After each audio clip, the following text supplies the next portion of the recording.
نوح علیہ السلام د قوم واقع ذکر کوي چې په دغه حالاتو سره الله جل فرمایي منګه نوح علیہ السلام راولېږو دغه قوم ته نوح علیہ السلام د خپل قوم ته وی چې اعبد الله د الله عبادت وکړي د الله نه علاوه بل څوک لایق د عبادت نشتا آیا تاسو تقوا نه اختیار وي د الله نه یریږئ نه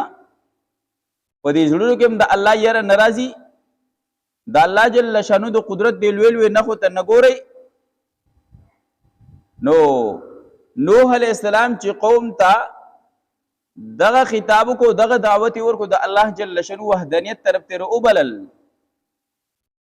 نو په زید دي چې د قوم خبره منلې و د الله جل شانو د وحدانیت اقرار کړي وي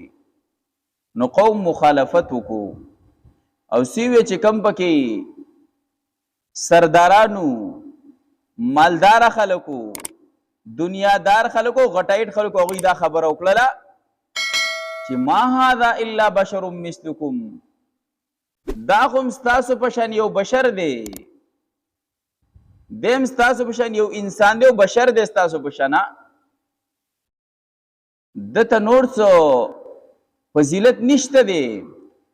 وی د مقصد صرف دا دی چې دی په تاسو باندې فضیلت او برتری حاصله کی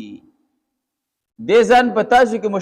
مشورول ویل غواړي د کار ویل دا دی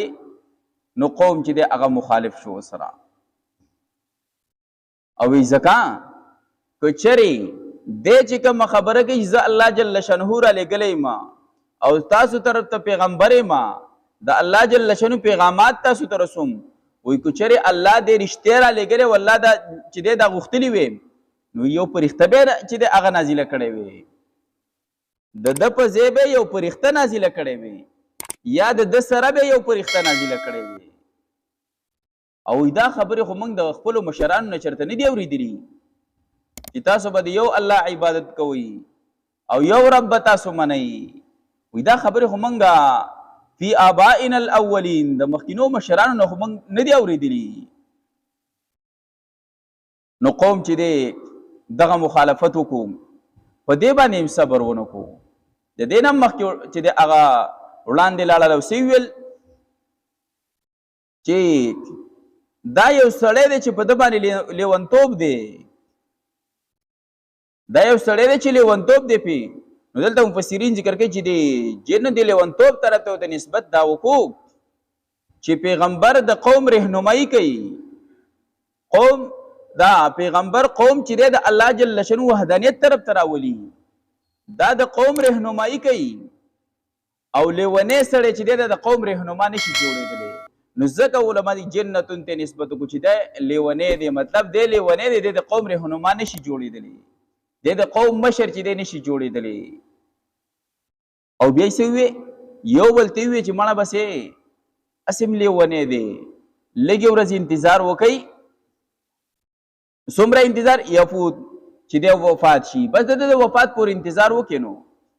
خبره به ختمه شي او دا خبره د اهل مکه هم کړې وه چې کله د نبی علیه السلام زوی ابراهیم رضی الله عنه چې دی هغه وفات شو نو د نبی علیه السلام نارینه اولاد نور نو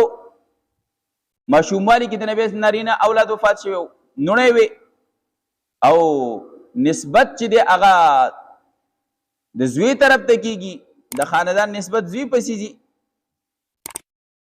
نو دی قوم چې بس عام پوښتنې چې دوی میرات وایي اسیم میرات دی وی انتظار وکړې لږه د ده د مرګ پورې انتظار وکړې بس یو پاچو خبره ویل ختمه زوی څوک به نوم او نشان هم چې دی هغه وانه دي ختم به شي وایي نو الله جل شانه د هغې په جواب کې سورت کوثر نازل کو نبی علیہ السلام له تسلي ورکړه ده چې دا قوم به لګی د غرنګې ان شانئک هو الابتر شان دا دی چې ستا دشمن بې نوم او بې نشانه دی ستا د دشمن نوم او نشان به ختم شي څوک به یادوي نو که یادوي خو د عبرت دپاره به یادوي په بده به یادوي په ښه به څوک نه یادوي